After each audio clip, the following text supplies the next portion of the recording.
হ্যাঁ বলো। আমি তো এয়ারপোর্ট যাচ্ছি মা বাবাকে আনতে। তোমার কি অবস্থা? রান্না বান্না সব ঠিক আছে? তা নিয়ে তোমাকে চিন্তা করতে হবে না, কিন্তু একটু টেনশন তো হচ্ছে বাবা মা আমাদের খাবার পছন্দ করবেন কি না।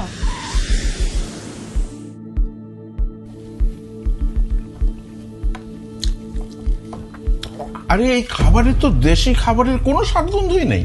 শোনো, আমাদের দেশে যাবার টিকিটটা কনফার্ম করো। তোমাদের এই বিদেশ আমাদের জন্য নয়।